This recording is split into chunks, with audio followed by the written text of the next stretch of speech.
got to be ready too. You're on camera at the same time. Oh, that's right. I got to be professional. Okay. Yeah. Hi, and welcome to Kate Anjou's Book Reviews, the place where we shine a light on indie books and their authors. Today, I have with me the absolutely brilliant, depraved, deranged, unhinged Jeremy Megargee. That is an introduction. Thank you so much for coming on. How are you doing? You good? I'm doing great. Thanks a lot for having me. I really appreciate it. Got my little chaotic, unhinged background for you, so I think we're in the right headspace for this one overall. I was inspired by the background. I'm loving it. I'm looking at all the details. So we're going to be discussing your upcoming book, Soulmates.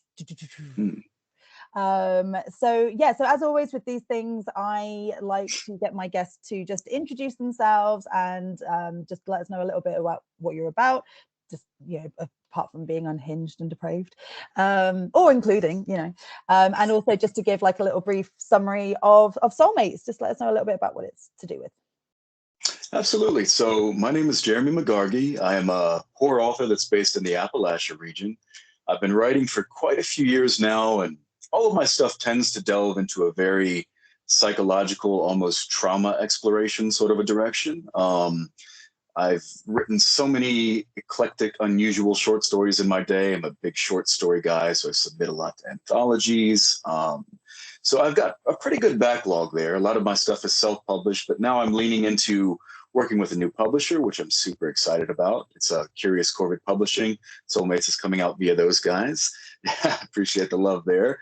And yeah, to give you a little brief synopsis on Soulmates, Soulmates is a super twisted development of an online relationship that quickly delves into a toxic direction. It's where two individuals come together. They both have some loneliness, some, you know, mental issues, but as they come together, we realize they bring out the absolute worst in one another. And well, you've read it, and you know it just progresses in a very, very dark direction very fast. Yeah, so it does. Soulmates. It really does. And yeah, I think people who like, because I wouldn't.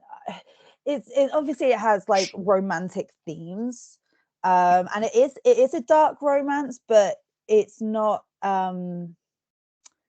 quite as we know it, Jim. You know, it's not it doesn't sort of hit the typical tropes of dark romance. It doesn't, you know, there's elements of it, but it's really more about the psyche of these two characters, and it's more about, like, exactly as you said, like the way that they affect each other and tap into each other's darkness and encourage that within each other. But at the same time, like you're saying, you know, like they bring out the worst, but like at the same time there is a beauty to it also, you know, like it's very much kind of like two sides of the same coin. And I think that is a real strength to this book, is the way that, like, even the darkest things have a beauty to it. And there are some moments in the book where I'm like, oh Jesus, you know, like but like even the bits where I completely have I can't relate to what would make someone do something like that, and it might not be the thing that you think, but I can still appreciate, from a reader's perspective, I can appreciate how these particular characters feel like what they are doing is for sort of the greater good, or for the other person, or, you know, whatever. So it's a really interesting read in that respect. And yeah, definitely, like if you are a dark romance reader but kind of fancy something a little bit different, I would say that Soulmates is probably a good one to go to for that, because yeah, it's not the normal kind of thing that you get from like other dark romances. And that's not to snub any other dark romance. I'm in love with a good dark romance, but like it gives you a little bit of extra spice, you know? Oh yeah, and I tell you, it's incredibly validating that you saw it in that way, because, you know, as I said, there are elements of just horrible chaos coming between these two finding each other and developing what they develop. But at the same time, there's a level of, you know, romanticism attached to it as well. Yeah. Because it gets to a certain point where, you know, these two are very isolated individuals living in their own little pockets of gloom and doom. They have their personal demons, they have their drama, they have their difficulties in life. And when they do find each other, it's almost like it's basically the creation of, many people in life have experienced this, myself included, a really tight trauma bond where you're like, oh, I've been searching for this individual my entire existence. Now that I've found them, it's like all these feelings are awakening within me. So that was a big part of the process of trying to kind of navigate that relationship between the two characters.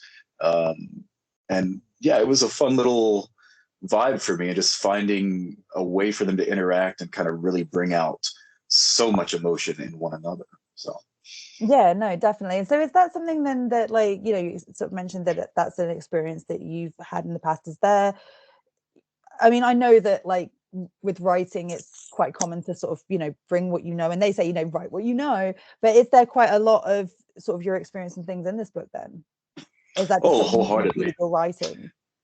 Yeah, that's actually something you'll find in probably every single one of my books to a degree. And I know as writers, we often say you're going to find patches and pieces of the writer on every single page to a degree there. But a lot of times I will use writing as a purely therapeutic mechanism. Like before I even started actual therapy, that was my method right there. I'm thinking, let me pull this dark gunk out of my chest and slap it down into a book. And then I feel somehow purged, and there's a level of catharsis in play there. Yeah. Um, Especially true with Soulmates, because Soulmates was kind of like I guess a navigation of so many things for me. Like I am very much a hopeless romantic sort of a guy. Like I'm very much sometimes to my own detriment, a little bit of a love obsessed individual. And I think at the core, even though these characters are very dark, very twisted, intensely disturbed, like, not really people to emulate, it is a love story. It's a love story at its core and boiled down to its essence. So I got to really put a lot of those thoughts and feelings, and sometimes I'll experience these very, overwhelming emotions when I find that I'm drawing close to somebody, and I was able to explore that in this book. So it worked really well for me. Oh no, I mean, it did. Yeah. I mean, in case you can't tell, I really enjoyed this book. Like, it was um such because this was the first thing that I'd read of yours, full disclosure. So, like, this was like a real revelation, and I was just like, all I've done is like say to people, like, you need to read this guy, like, you need to, like, the way that he writes, and like, it's like poetry, but it's so dark, and it's like, it's like, it really spoke to my inner emo, I'm not gonna lie, and not in like a angsty kind of way, but I suppose not even emo, I guess like, yeah, like my inner goth, just this, like, where everything's bleak but we live in it and it's good, Heck like, yeah. I love like, hearing that too, because like word of mouth that's the way in terms of, the indie stuff and yeah. just sharing that with people. So the fact that you've done that makes me very happy. I appreciate that a lot. Oh, well, yeah. Well, I mean, that's why I'm here. So I'd be doing a pretty shitty job of this show if I wasn't promoting other people. That's true. That's valid.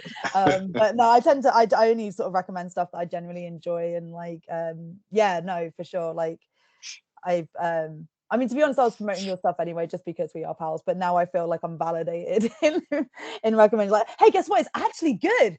You fucking knew, right? Zing, there we go. I love it. I love it. Yes, I meant it all the time. No, it's fine.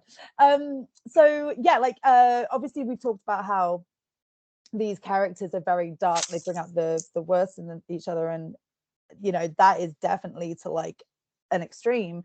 But like, even before we have them meet, like, we have like a little chapter each of their sort of mindset, and um we find out that our male amanic character, our MMC, he has Cotard syndrome, or Cotard's disorder, which is when you have, I mean, it can vary from sort of person to person who has it, but like, Ambrose, his case is that he feels like he's rotting on the inside, and it's essentially when you feel like you're dead when you're alive.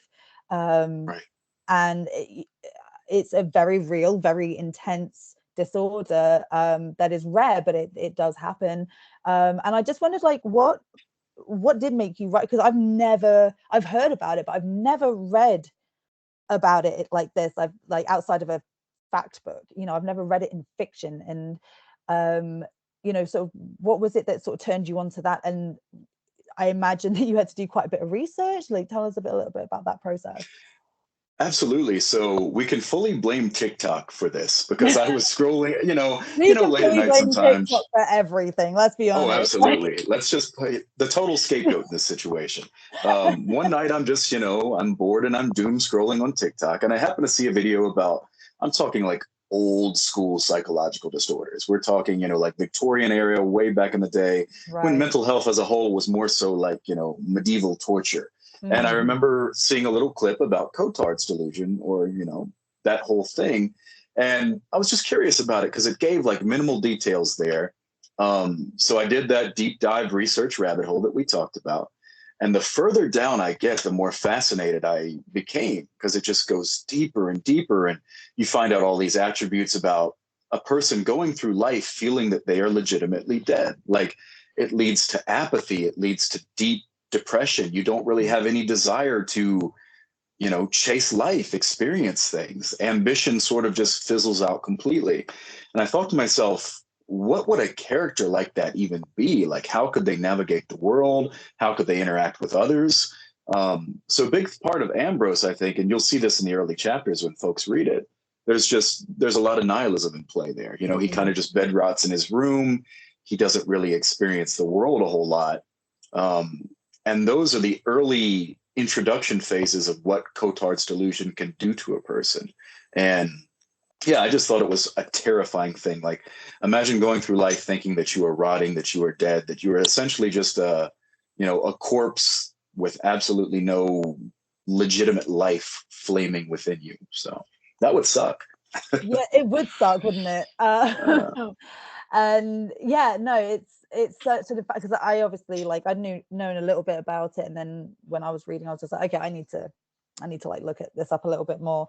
And I didn't do like a massive deep dive because honestly I just didn't have time. But like I feel like it's definitely the sort of thing, like if I was going to have like that time to just sort of deep dive, it would just be this endless sort of, YouTube and Wikipedia and Reddit sort of thing that you just kind of rabbit hole that you go down. And um yeah, it's just utterly fascinating, but at the same time just like it's terrifying. Like as a concept it's so terrifying, especially as like someone like myself, for example, who does get a lot from life and is like a pretty vivacious person. Like to feel nothing, to get excited about nothing, like the only time that I can ever kind of attest that to, and this is not even remotely the same, but like I remember, so okay, all right, a little bit about me. I have ADHD. Hands up, who's surprised? And no one. Oh, no one. Oh, okay. And with that comes emotional dysregulation. So I am not medicated for the ADHD, but I am medicated for my emotional dysregulation. And when I was trying to work out, so I'm on citalopram, which essentially just kind of just knocks that edge off, kind of thing. But while I was working out my um amount, what's the of your the amount that you have, that's like a technical term, dosage. um yeah, yeah. and this is why you're the writer. um yeah, when we're working out the dosage, I went on about twice as much that I am on now, and I just felt nothing. Like I didn't get stressed or overly depressed, but I also didn't get excited. I didn't get like I didn't care about seeing friends. I didn't get excited for recording. I didn't, all of these things, and I was just nothing. And that was so terrifying to me. And that was for a couple of weeks on a very basic level. Like I cannot imagine what it must be like to live that times 1,000, like Mhm. yeah, like, and so, you know, reading it from Ambrose's perspectives, because we have a multiple POV thing here, don't we? We have like between Ambrose and then our female main character, Dandelion. And and obviously, so we have it from a very kind of insightful first person narrative from Ambrose's side, and just the despair that he feels, and like not even despair, but just the lack of despair, if anything. Like he knows he should feel like despair, he knows he should feel these things, but he just doesn't, and just it's, as you say, it's very, very lonely. And so I can completely understand why a character like him meeting someone like Dandelion would just, and just that I'm never letting go, and I will do anything. And I think that it takes these kinds of extreme situations to kind of justify those sorts of bonds, like you say, trauma bonding and stuff. So yeah, I just think it's just utterly fascinating. It wasn't a question at that, it was just my own observations and just my thoughts on it.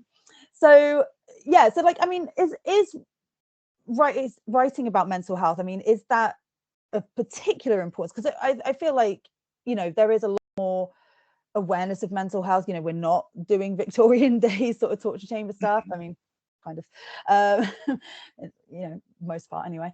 And like, you know, there is a greater understanding, and it is becoming a lot more prominent, especially in recent years since the pandemic, where people are realizing like, oh, actually, maybe I have got something going on here, because this isn't right. So I feel like it is quite natural for people to incorporate that more and more into their writing. But is that something that's specifically important to you? Like, you know, I guess, like, is the writing of mental disorders and depression and things, is that something that sort of like naturally kind of flows through into your writing, or is that something that you kind of consciously, I mean, obviously in this one you saw it on TikTok and that kind of like opened up, but you know, it's something that like crops up in other bits of your work and things. I didn't know if that was something that like is natural Oh for you yeah. to include. Honestly, it's huge in my stuff, and I guess, you know, just to share a little bit of my own mental health journey. I've been in therapy Tell me, now for a Sharon. little over 2 years, Yeah. and it's one of those things where prior to that, you know, I don't want to say that I was like a lost puppy dog in the world, but there were so many things that, you know, led to me behaving in ways that, you know, didn't allow me to really have the life that I wanted to have, right? So when I pursued therapy, and you start to rewrite so many patterns, you know, toxic roadways in your brain that, you know, were already pre-existing, and you have to fully fight against to find those healthier pathways. I thought to myself, you know, in 2024, when mental health, like you said, is at such a high level, I think that it's incredibly easy for people to relate when it comes to mental health issues and disorders and problems. And I see that more and more in new horror books that come out, or maybe just books in general. You know, characters have their internal battles. And I think, you know, as you're writing a book and you have the plot and you have your adversaries, et cetera, you always have your antagonists that you want to pit against somebody. But a lot of those antagonists can come from inside. God knows that most of mine come from inside, you know, those swirling mental demons that like to chatter The inner incessantly. demons, you say. Yeah, we all have them. It's one of those things where I think with Soulmates and with lots of my books, I'm able to just put so much of that somewhere that is safe and that is not inside of me, like tormenting, haunting, causing all this distress. Just a little, like, you know, a little nitty gritty detail for you that I haven't told anybody yet. I wrote Soulmates very quickly, maybe like within a 3 month span. This thing just poured the hell out of me. Wow, It that is was just like, it was like a waterfall of just, you know, dark, decrepit, twisted, you know, splashy splash everywhere. And it was just there. One day I woke up and I'm like, wow, I have a manuscript now. What am I going to do with this thing? So it was incredibly cathartic. And I felt that every single time I write a new book or even a new short story, if I'm able to focus on something that maybe I've experienced in my own life on a psychological level, or maybe, you know, some intrusive thoughts or distressing feelings that have been bothering me, if I can put them there, then for a little while, it never quite lasts. I'll tell you that secret. It never quite lasts. But for a little while, I feel so much better. It's just like the weight tumbles from my shoulders, and I know that it's someplace that is not inside. And I kind of like that feeling. I'm a bit addicted to it, honestly. I don't blame you, to be fair. Yeah, so I mean, I think like as well what works with this book is that there is obviously, with like, you know, mental assault, mental health, there's a lot of vulnerability there, and especially with our character Dandelion, Yeah. she has a lot of vulnerability, but like, you know, I mean, wait, can I say? Oh, yeah. Go ahead. Yeah. Go ahead. Lay it out Just there. want to make sure, because this is non-spoiler, so this is, you know, this is hot off the press. This book is not even on the press yet, I don't think so. So yeah, but yeah, she suffers horrific abuse at the hands of her uncle, and you know, a lot of times in darker genres, not just even of books, of film, lots of things, we have women being abused, especially like sexually and things, and it's one of those things where, not that I would ever be jaded by women's abuse, whether it's fictitious or not, but sometimes like it can be written in a way where that's all the character is, you know, like she's just a product of her trauma. She's just like, you know, she's only got her strength once she's been abused, you know, that kind of thing. And I was just wondering, essentially, because obviously we have this character Dandelion who and I'll talk a little bit more about her in my next question, but like, you know, she is horrifically abused, and I was wondering what your thoughts were on that, and like whether you feel like things like this can ever get kind of exploitative or cliched, and how do you find ways of making it more original, or at least like something that keeps readers sort of like wanting to keep reading about it, kind of thing? Because like either it's just going to get, either it gets to a point where it's just like, all right, enough, like I don't want to read this anymore, or it's just kind of like, all right, enough, I don't want to read this anymore, you know. Right. You know, so but like I never felt that when I was reading this book, and I was just wondering, like, yeah, like what your thoughts were on those things, and like, and how you personally keep it fresh. Fresh is good. No, that's a wonderful question, and that opens up so many different like alleyways in my brain. I think the proper way of doing it, and it's something I try to convey with any character that's dealt with, you know, heavy abuse or traumatic situations in their past, you have to develop layers of complexity. Like you said, that can't be the whole, you know, kit and caboodle there. There has to be some deeper level to the character. And I like to also maybe tie it into, I guess, behavior-based decisions, like maybe certain things that this character has experienced are leading them to behave a certain way. Because I mean, that's something we see often, even in like, you know, therapy sessions and such. We're unpeeling the layers. We're trying to get down to the baseline of who a human being is. And sometimes a human being has to navigate life while also having a lot of, you know, lingering darkness in their past that they may not even share. Like some people will never even know what's lurking in some of these shadows inside of a person.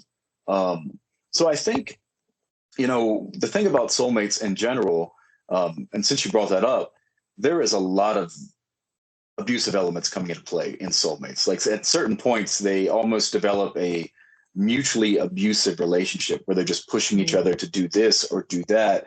And I think the reason that happens in soulmates is because that's almost all that these two characters know to a degree. They're operating from the standpoint of, this is how I was raised, or this is what I experienced, or this is what, you know, it doesn't necessarily define me, but it's a big part of my life. I think with Dandelion and also Ambrose, I just wanted to find ways for them to, I guess, relate to one another. And somehow that does come into play.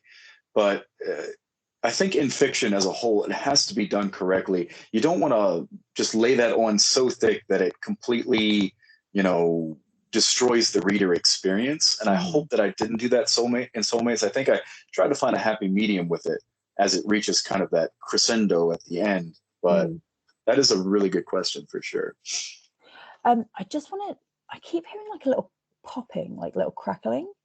Can you hear anything on your end?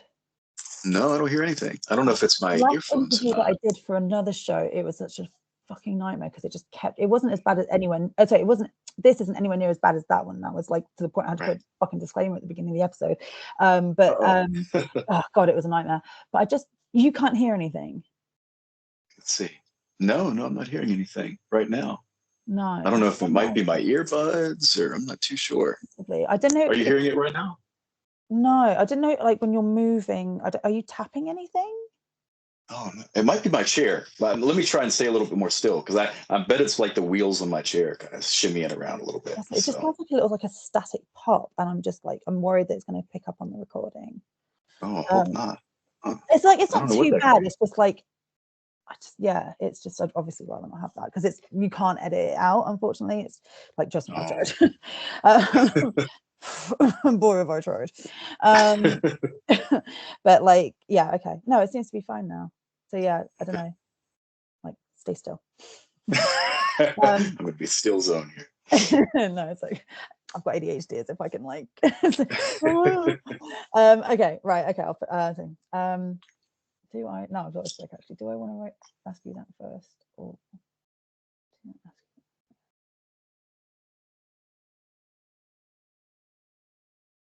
Okay, I'm going to ask this one first because it's slightly. Okay. Well, they're both pretty heavy questions. It's a heavy book, so right. So there is as I said, like there's a great deal of vulnerability, especially with like Dandelion. So she's in a very vulnerable circumstance. You know, she's isolated with her uncle, who just subjects her to these horrific things.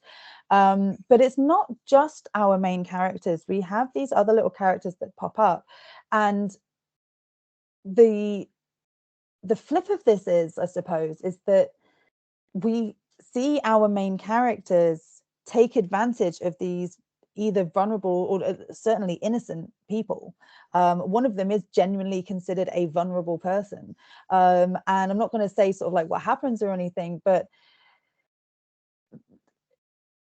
is it ever like, did it ever sort of, because I know that this does happen, there's like a cycle of abuse, you know, the abused become the abusers kind of thing, especially if like you have a weaker state of mind, which, you know, these people can't help but have just because of the nature of what they experience.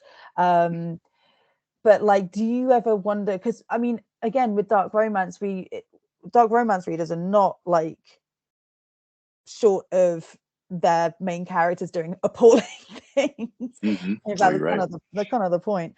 But like, there's usually, for the most part, there's usually some sort of like caveat that kind of makes it okay within those like extremes kind of thing. Like, oh, like we're going to murder this person, but they're abusive, so it's okay. You know, like, and so that, whereas here it's like, no, these people actually have done nothing wrong. And one, in fact, is someone who is like a very vulnerable person, and they completely take advantage and use them for their own gain, and not even for their own gain, but for each other's gain. And Mm-hmm. you know, and it's like, is that ever like, did it ever kind of concern you that you might lose your readers, or like they might just disassociate so much from their main characters, they're just like, no, that's it? Like, does that ever like occur to you, or was that ever in the back of your mind when writing those scenes? I think at certain points, it's one of those things where I didn't want to be too insanely over the top with it, but at the same time, I wanted to feel that I was being authentic with these two characters because, you know, even though they both have a lot of vulnerability, they both have quite a bit of, you know, complexity and I guess you would say brokenness in their separate paths.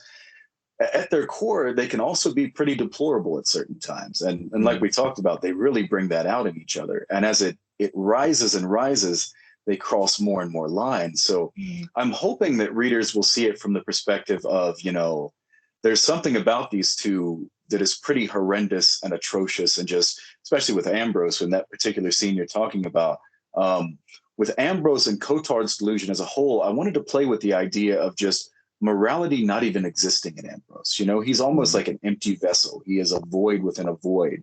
And Dandelion can be incredibly manipulative sometimes too. So she almost, you know, digs into his brain a bit and kind of, you know, allows him to be like, hey, explore this, even though it's the worst possible thing to explore. So I think to a degree, I love any story that starts out in a way where a protagonist, I guess you would say dual protagonists here, you're not quite sure what to think about them or what their path might be. Like, I'll just throw out, like, I guess Breaking Bad as an example, right? When we first meet Walter White, you've got this kind, sympathetic, you know, chemistry teacher. Then by the end of the show, like, spoilers for anybody who hasn't seen Breaking Bad, you're pretty you're pretty shocked at the awful things this human being has done. So I something about stories like that have always intrigued me. The slow progression from, you know, somebody who maybe isn't the best human, but they're not horrible, to a level where they are just almost irredeemable has really been something that stays with me.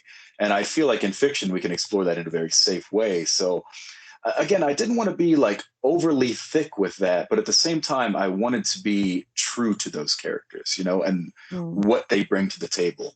So yeah, and I think that like I think it's good to push audiences as well. Like we see it all the time in horror films and oh TV yeah. shows, you know, as well. So I don't feel like we should shy away from that in books either, you know, in writing. And in fact, you know, I would say that writing was like the OG of doing that. You know, there's been books longer than films, so you know, so I feel like it's really good that we can still do that and explore that. But I don't know why, but I feel like books are more at risk of being criticized for these things than film or anything. You know, you can kind of pretty much Oh put yeah. whatever you want on film and people's like, oh, blah, blah. You know, whereas like as long you know, as long as Gaspar Noé is behind the scenes or something, or you know, like Right, putting right. some sort of you know, artsy spin on it. But like I feel like when you put it in books, people are more likely to be shocked, and I don't really understand why that is. Do you have any kind of like thoughts on that? Well, that's a good question. I think in this day and age, that's the reason I think trigger warnings are so important in books now, you know, because I feel that, again, as we delve into so many different genres and subgenres, like I just got back from a big event that I do every year called AuthorCon, and Yeah. it's so varied. There's so many different horror writers who write specific little niches and things like that.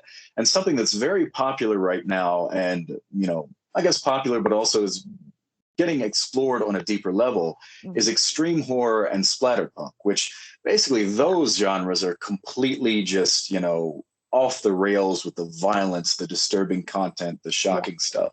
Yeah. And for me, I can vibe with a lot of that too, but I want there to be some level of, you know, deep, intriguing story appeal to go along with the gore and the violence. It Yeah. has to attach to, you know, characters that to some level you at least care about what is happening to them. Yeah. So I think to a degree there I kind of maybe borrowed some extreme horror elements, but at the same time I wanted to really get as deeply into a very disturbed headspace as I possibly could with Mhm. both of these characters, Mhm. because that's something I do a lot in my work. If you go back to like some of my short story collections, I'll tap into just the complete pariahs of society, you know, people that maybe you wouldn't even want to associate with very often out in the world or in society as a whole, because something about them is there's a fascination there. Now, there's nothing there you want to emulate or look up to, but there's still a fascination. That's why I think, you know, Netflix is always booming with the true crime stuff, because Oh, people I are just very watched one interested in last that. night. Don't even get me started. And so I've always been fascinated by serial killers. Like I remember being 15 and researching Myra Hindley and Ian Brady, which if you, I'm sure you know who they are, but if you don't know who they are, look them up because I sure as hell I'm not gonna put any more light on them. But yeah, like 15 up in my parents' room because this was before like I had like laptops and phones, things Sure. become really old. So I was on my mum's PC, proper a box with a separate keyboard and everything. Like and not a cool one, like a gamer, like a proper like one you'd have at school kind of shit. And just being like, British serial killers and stuff like that, and like the most fucked up shit, listening to like fucking Queens of the Stone Age and System of a Down and shit, just Yeah, thinking yeah. I'm like the coolest, you know. I'm just It's like, such yeah, a rabbit hole, you know, you just tumble down and it's like you have trouble finding yourself sometimes after you climb your way back out of that rabbit hole. yeah, definitely. But I think it's something that everyone has we're all like, I mean, I feel like everyone, doesn't matter how fucking Marsha Brady you want to be on the outside, like everyone has a darkness that they, if they wanted to, or if the circumstances were the right circumstances, could easily tap into. Like I know I have a lot of darkness in me, and I'm usually a very kind of sunny disposition person, but also like there are certain situations where I'm just like, don't fucking push me.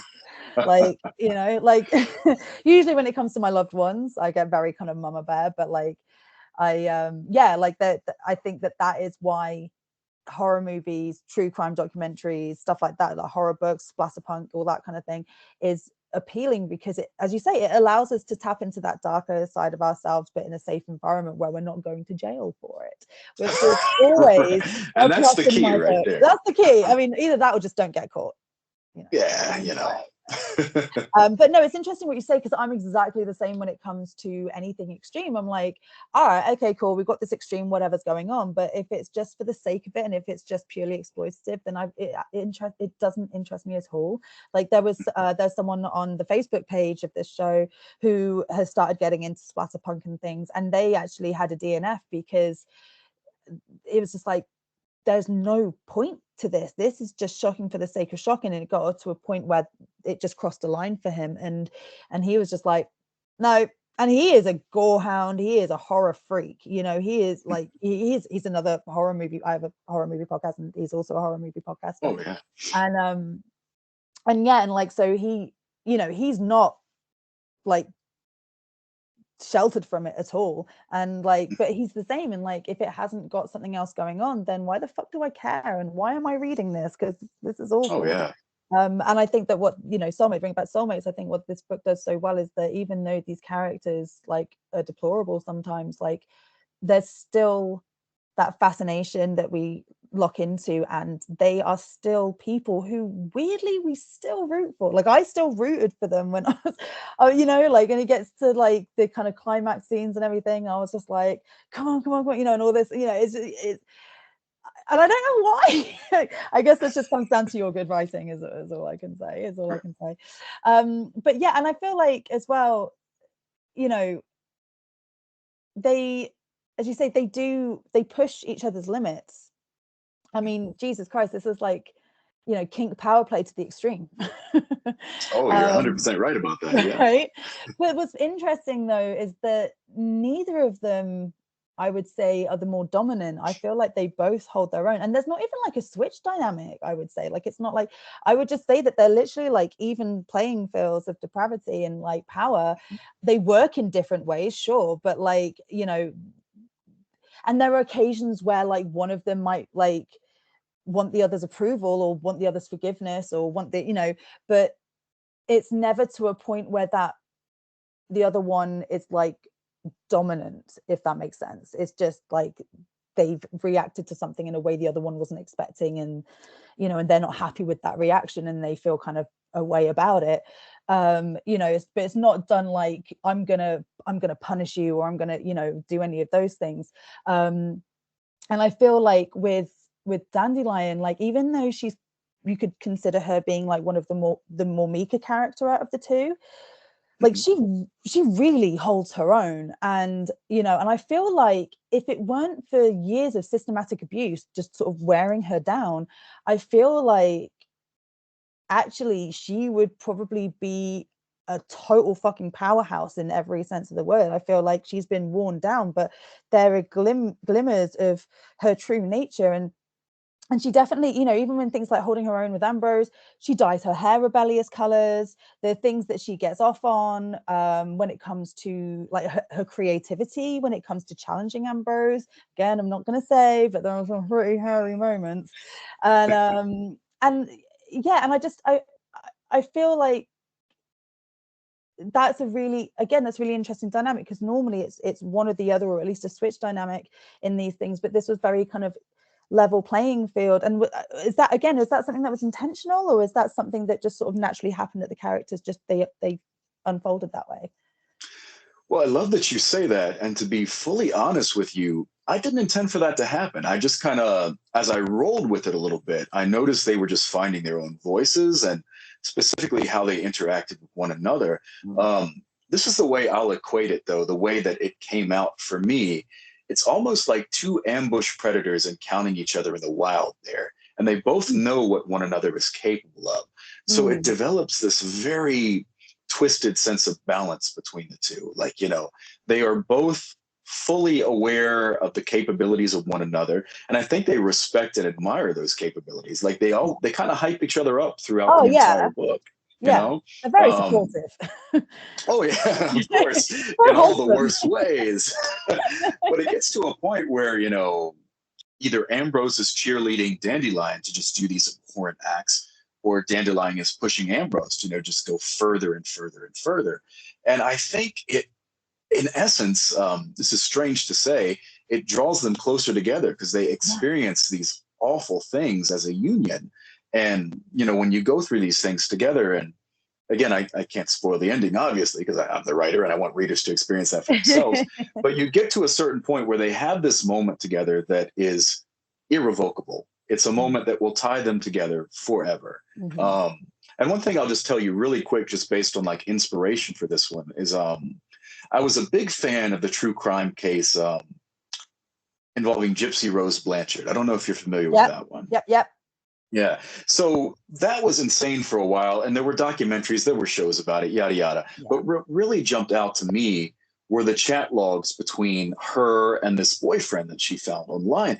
And seeing how they spoke to each other and how there was just this natural toxic flow that's so deeply lodged in my brain. And even with them, like there were moments where one would be in more of kind of like a dom position, another would be more in like a sub position, and they just, there was this development of mutual, completely jacked up, horrific, twisted respect. And I think I tried to emulate that a little bit in Soulmates, to be I honest with see you. that. Yeah, no, definitely. And I was going to say, because like the use of, because a lot of this is just these back and forth chats online, through presumably some sort of dark web chat.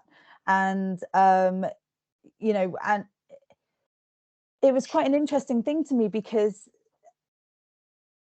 they really, as you say, they really hype each other up. They get these strengths from these conversations. And I feel like that even though these are different situations, I feel like that it was, and again, I don't know whether this is intentional or not, but it was almost like a commentary on that kind of thing of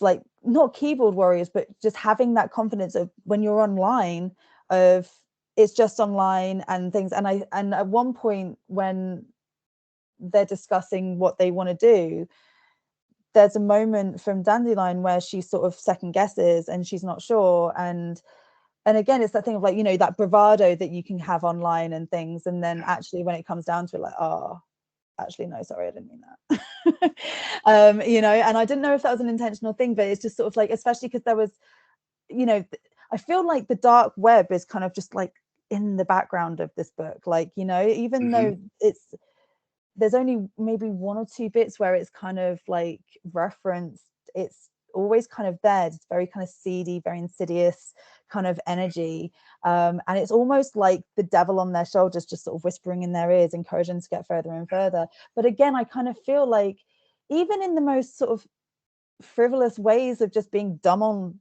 friggin' TikTok or whatever, like there's still a kind of insidiousness to it all, where like we put our best, we show what we want to show, we put on a performance, we kind of hide the darker nature of ourselves or the ugly side of ourselves or whatever. And like really when you get underneath it all, like that's the truth of it. And it's just this, and that's the kind of energy that I got from this book. And again, I don't know whether that was intentional, but like it was, when I went online, when I was reading it, I was just kind of like, how many of these people are like, you know? No, that's an excellent Really point because it's one of those things where so many things are born from like that sickly underbelly of the internet, right? Like mm-hmm. you know, so much can brew and develop there when we think about tragedies in the world and just things completely going off the rails. People developing, you know, these horrible habits or creating whatever sort of plot or plan. So much of that happens, you know, beneath the shadows of the internet there. And I think you make another really excellent point in terms of social media, internet, yada yada. We show our best face, right? We want to, you know, curate a particular sort of a vibe, like this is what we're about, etc. But there can be layers of vulnerability that we're not willing to share, right? Things that maybe we're ashamed of, or things that we just don't want to ever see the light of day.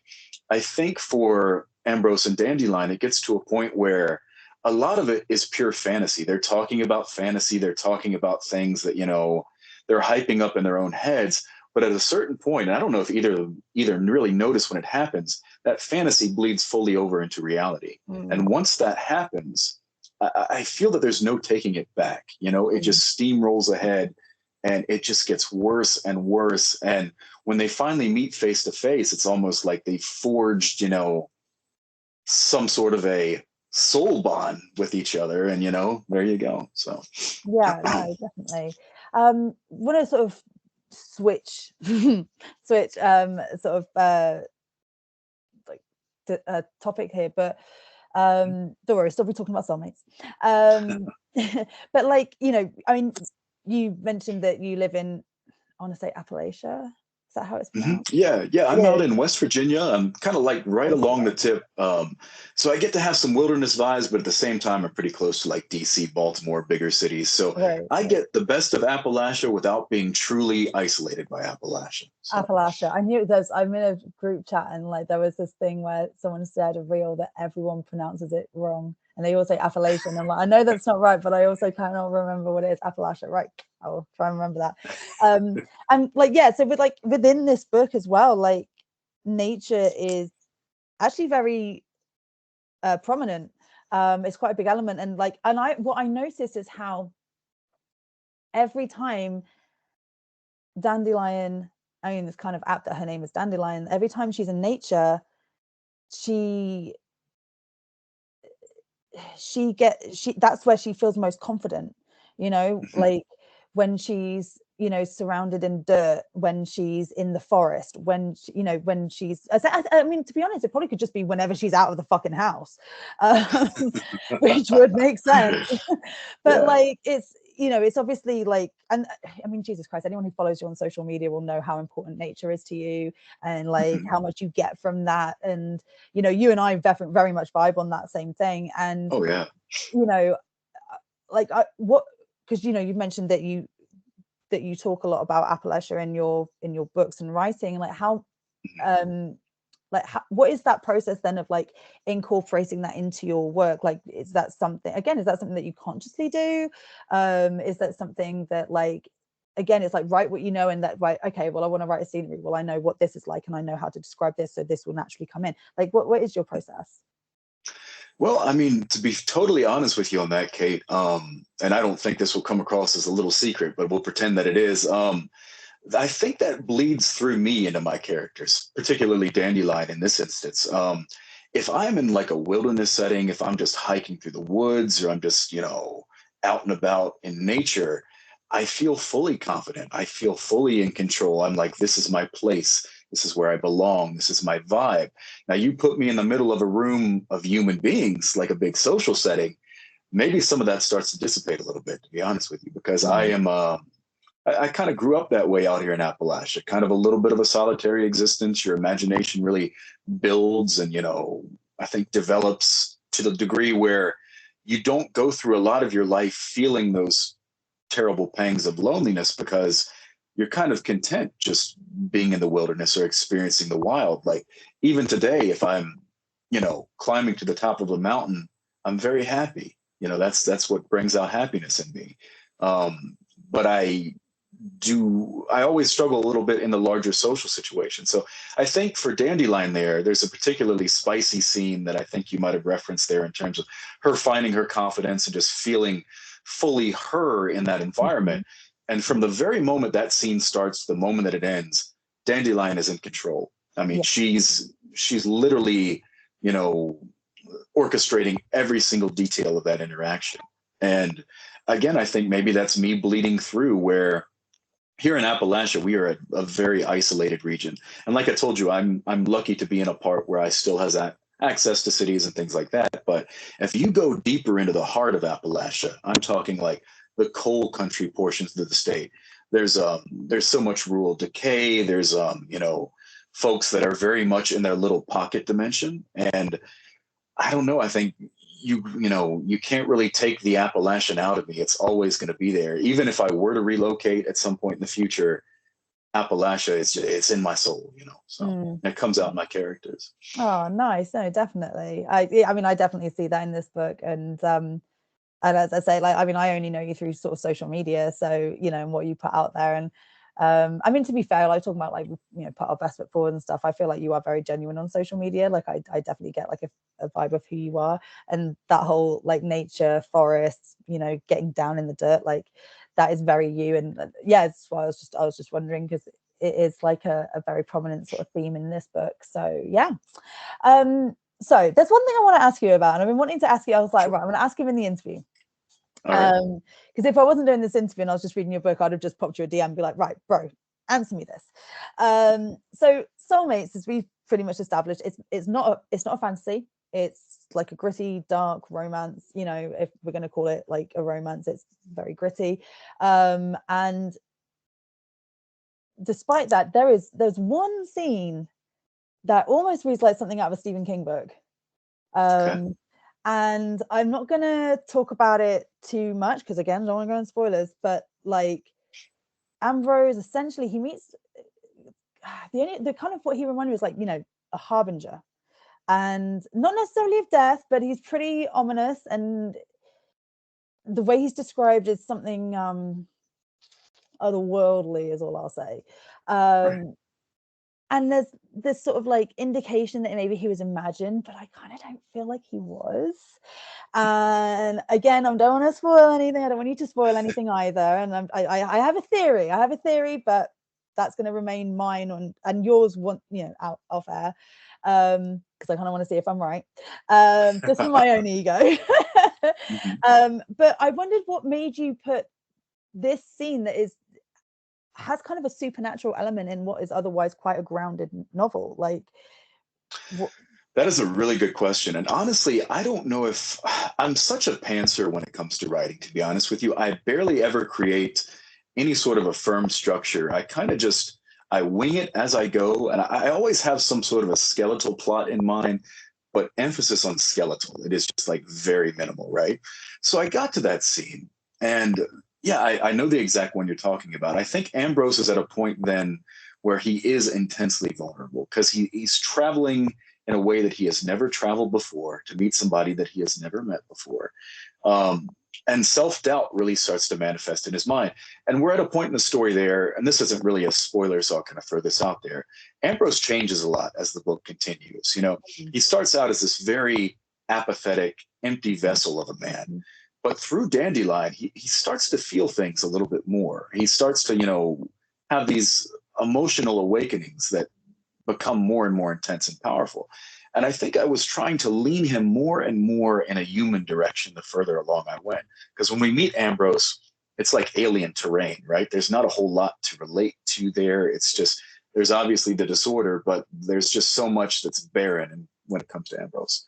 So I wanted to kind of create some sort of a psychological element there where there's something that he's seeing about himself that maybe he's never had the opportunity to confront before. Now, will I confirm or deny if that is a real entity? Well, you know, maybe when we go off air, but I don't know if we will right now. Yeah, okay, cool. All right, cool. Yeah, I just really wanted to ask you about that because I was just like, that's quite a I love that question. Yeah. but yeah, it definitely I could see a Stephen King influence in it. There was definitely like a Stephen King vibe. And that's not like a critic. That was as a big Stephen King fan, Yeah. it made me happy. Okay, cool. Right. So we're getting to the end, but I ask everyone this. If you could describe your book in 3 words, what would they be? Whew. Toxic, traumatic, love. We'll put love in there too. So Oh, you'll get the romance in, you'll I sweaty. got to end it with love, you know, very important, pivotal thing in Soulmates. So Yes, definitely.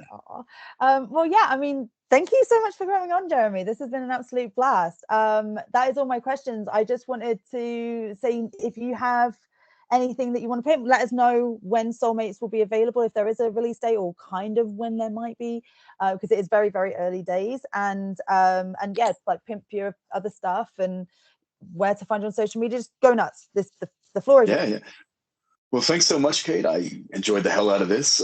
We totally vibed. In terms of a release date for Soulmates, we don't have anything firm yet, but it's looking like the fall right now. So I'll keep everybody updated. Just follow my Instagram at xbadmoonrising, all in lowercase.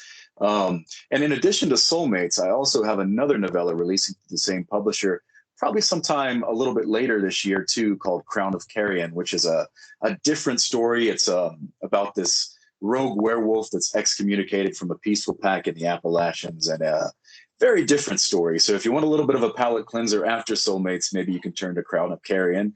But I guess I'll end it just by saying that I'm very excited to have new stuff coming out because I have a lot of older stuff back there. I've got a little bit of a backlog bibliography, but it's exciting and fun to have new books coming out to the world. So thank you for this platform to talk about them. I appreciate it. Ah, you're so welcome. Yeah, I can't wait to get like my hands on this book like properly, and I am so excited to see what else, other stuff you come up with Curious Corvid, the publishing house. And yeah, I'm definitely. What was the other book called that you've got coming out? Crown of Carrion. And Crown of like I said, that's kind of well, you know me, I'm the werewolf guy. I feel like that I put that out I into the mean, world look at left your and right. handle, Ex Bad Moon Rising. Yeah, You know? exactly. But one little tidbit I'll throw out there about that too. If anybody have read my book from way back in the day, I think it was published back in 2016, Old Hollow, there's some continuation and some character Easter eggs from that book. So I'm sorry if you Ooh. hear that train passing by. Oh, is that what that was? Oh, okay. Yeah, God, that's so there's you. tracks like pretty close to my apartment here. Have a like a train like going by. That's very on brand There for you you, I go. feel. Very Old Appalachian, railway right? tracks, very Appalachian. But yeah, no, but yeah, we love a good werewolf story. So cool. Well, yeah, I mean, everyone go check the book out. I mean, you can find Jeremy's existing work on Amazon and anywhere else. Yeah, Amazon and throughout like multiple different platforms there, but just click the link on my bio and it'll take you off to Jeremy Land when it comes to Yeah, and give Jeremy a follow. Honestly, his content is great. His stories I live for. Like anytime you pop up my stories, I'm like, ooh, you know, because the memes and reels and shit are just fucking yeah. Right. So yeah, if any of this is kind of your vibe, definitely give Jeremy a follow, because like yeah, it's great social media content. And then also yeah, you have access to all his links and all his books, and the way that Jeremy writes is absolutely stunning. It's so beautiful. It's like poetry, but you know, in full sentences. So you know, that's it's a real joy to read, and I feel like you need that kind of that poetry when you deal with such horrific things. It kind of helps digest it, you know, a spoonful of sugar and whatnot. But yeah, it's a really good book. Soulmates is absolutely fantastic. I really enjoyed it from start to finish. I literally just couldn't fucking devour it fast enough. So yeah, thank you so much for coming on and discussing it. Where you can find me, if you want to, is obviously wherever you're listening. If you're listening to the podcast version of this, then there. So that includes Spotify, Google, Apple, Podbean, Podbay. Oh, there's some other ones. I don't know. Go to my social media and click on my link tree as well, because it's all there. You can also watch this interview if you haven't already, and that is on YouTube. Just look up Kate Anjou's book reviews and you'll find me. You can pretty much find me anywhere under that name on Facebook, Instagram, and TikTok. Instagram and TikTok have little full stops between the words because, well, they're just a nightmare, those platforms, honestly. They certainly can be. You're right about that. Oh my god, they can push the old buttons sometimes. Setting this whole thing up was just such a headache, but never mind, it's fine, we're here now. And if you want to email me, you can email me at kateanjou'sbookreviews@outlook.com. Please like, subscribe, follow, rate, review, all of it. It all helps, and by helping me, you help these wonderful authors get their word out there and get their books out there. So don't think of it as helping me, think of it as helping the indie community, because that is essentially what we do here. So yeah, thank you very much. But yeah, next time we have I got a guest, May? I'm pretty sure I do. Yes, I do. I have a guest for May. I've been like jumbling stuff all about, but yeah, I will be having J.N. Stein on. She is a romantasy author, and the books that we're going to be talking about are werewolf romantasy, so right up your alley, Jeremy. Yeah, I'm excited already. Yeah, you'll have seen like little promos and little kind of mini reviews with these books, but I've cultivated a really lovely friendship with her, so didn't take much to convince her to come on, really, honestly. You're very convincing in that way. I bribed her. No, I did not. I don't have that money. Don't think that I'm going to be paying you to come on this show, because I will not. I am broke. Same here. I mean, it's the whole Appalachian vibe, you know. So the whole indie vibe, isn't it? Right, like just like poor struggling authors and writers. But yeah, no. So yeah, check out the show next month as well. But let me know what you thought of this interview and what you thought of Jeremy. I personally think he's awesome, and yeah, I can't wait for your book to come out in the autumn for us Brits. Thank you so much, Kate. I appreciate the hell of it. This was fun. Nice. Thank you so much. Bye-bye. Bye, guys.